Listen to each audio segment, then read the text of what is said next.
নমস্কার, আপনারা দেখছেন হ্যালো কলকাতা। আজকে 12ই জানুয়ারি, স্বামী বিবেকানন্দের 164তম জন্মদিবস, জন্ম জয়ন্তী। এবং আজকের দিনটি সারা বিশ্বে নানাবিধ অনুষ্ঠানে পালিত হচ্ছে। আমরা আছি দক্ষিণ দমদমের অন্তর্গত 11 নম্বর ওয়ার্ডের পৌর পিতা এবং পৌর পরিষদ সদস্য শ্রীযুক্ত মৃন্ময় দাস মহাশয়, মানে দুবলাইদা, প্রত্যেক বছর কিন্তু আজকের এই দিনটি পালন করেন এবং আজকের দিনটি পালন করা তিনি শুরু করেছেন বেরিয়াপাড়া আন্ডারপাসের থেকে পদযাত্রা করে তিনি স্বামী বিবেকানন্দ ময়দান অবধি এসেছেন। এবং এই যে ময়দান, স্বামী বিবেকানন্দের নামাঙ্কিত ময়দান, এখানে স্বামীজির প্রতিকৃতিতে মাল্যদান করে এই ময়দানে যে ক্লাবের যে ফ্ল্যাগ, সেই ফ্ল্যাগ উত্তোলন করে আজকে এখানে ক্রীড়া প্রতিযোগিতা এবং তার সাথে কমিউনিটি হল উদ্বোধন, তার সাথে ইন্দিরা গান্ধী নামাঙ্কিত মঞ্চ, সেই মঞ্চের পাশে ইন্দিরা গান্ধীর প্রতিকৃতি উন্মোচন। মাস্টারদা সূর্য সেনের আজকে তিরোধান দিবস, সেই মাস্টারদা সূর্য সেন তার প্রতিকৃতি উদ্বোধন, সবকিছু নিয়ে নানাবিধ অনুষ্ঠান সকাল থেকে শুরু করে সারা দিন ব্যাপী।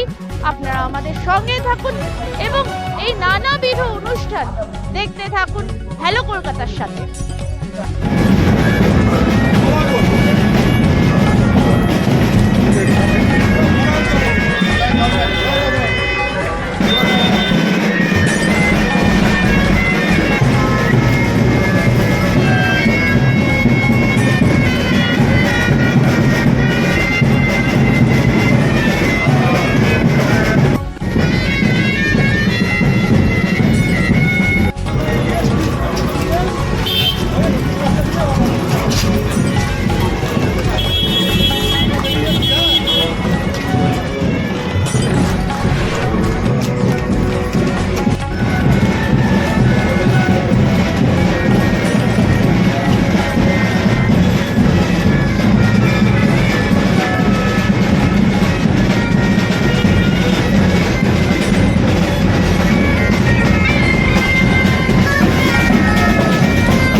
আজকের দিনটা বাঙালির কাছে একটা মহৎ দিন।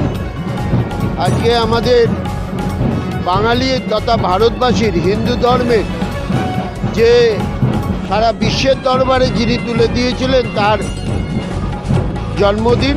আমরা প্রতিবারই আমাদের স্বামী বিবেকানন্দ, আমাদের যুব সমাজের এবং গোটা ভারতবাসীর আইকন, তাকে তার জন্মদিন পালন করা মানে গোটা বাঙালির জাতি তার বুকটা ভরে ওঠে। কারণ জন্মদিন যারই পালন করা হয় আজকে এক জায়গায় না, গোটা বিশ্ব জুড়ে তার জন্মদিন পালন হচ্ছে।